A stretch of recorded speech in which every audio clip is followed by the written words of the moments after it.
Few historical movements were as gruesome as the Spanish Inquisition. During this period, thousands of people were sadistically tortured and killed. But what sparked this bloody event?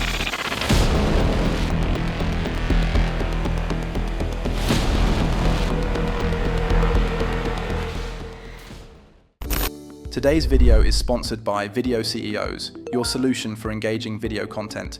Say goodbye to boring videos. With Video CEOs, conveying your ideas is seamless and effective. Whether it's for education, entertainment, or conversions, our video subscription service ensures your message connects with your audience, no matter your industry. Visit videoceos.com to learn more. Now, let's get back to the content. This gory historic period was started in 1478 by the Catholic monarchs King Ferdinand II and Queen Isabella I. To understand why, we need to look at the historical context. This was a period of religious tension. Holy wars were being waged that pitted Muslims against Christians. Jews had recently started to convert to Christianity in a bid to escape persecution. Those who did this were called conversos. However, many Christians were questioning whether they could trust the newly created conversos.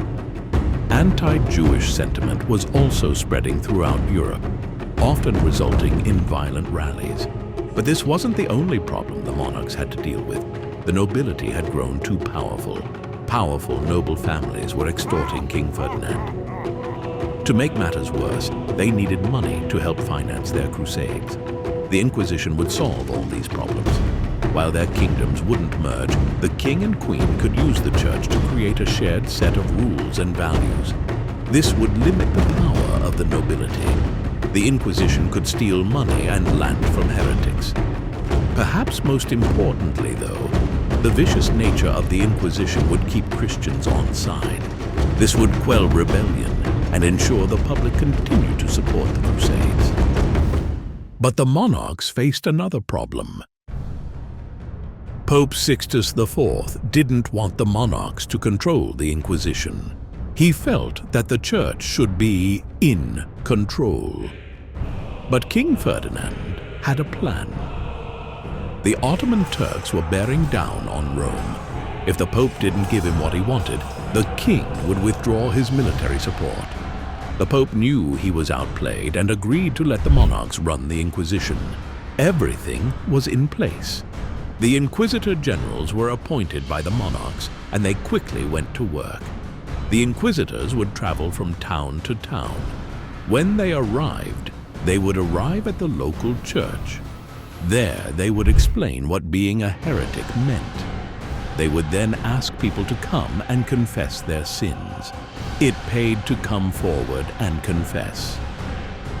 These people would usually get whipped as punishment for their sins.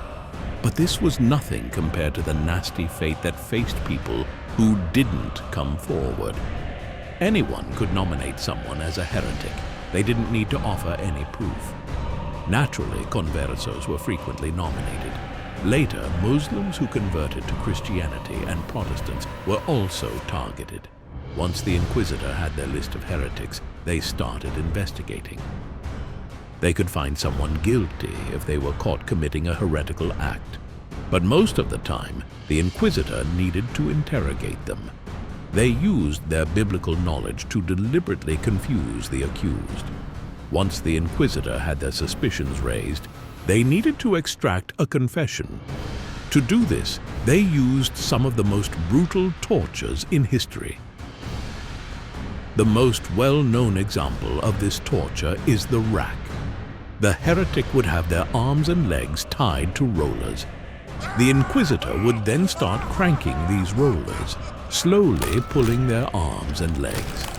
The pressure would eventually snap the joints, causing their arms and legs to dislocate. If heretics didn't confess, things got even more horrific. The Inquisitor would keep cranking, increasing the pressure. Sometimes this led to limbs being ripped off. As you can imagine, when faced with nightmarish torture like this, most people confessed. For the confession to be deemed truthful, the heretic needed to confess their sins twice.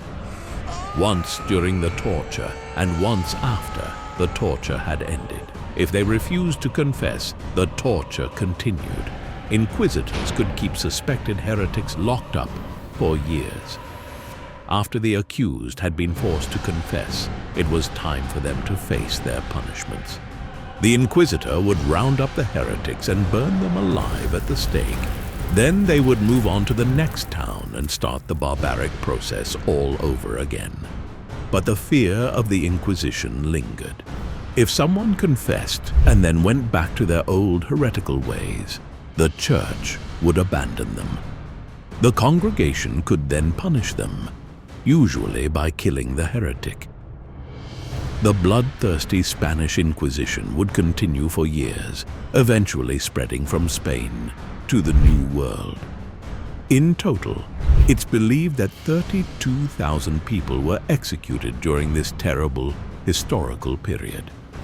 Eventually, King Ferdinand VII was forced to turn to France to help him overcome a fierce rebellion. The French agreed, with one condition: he had to end the Inquisition.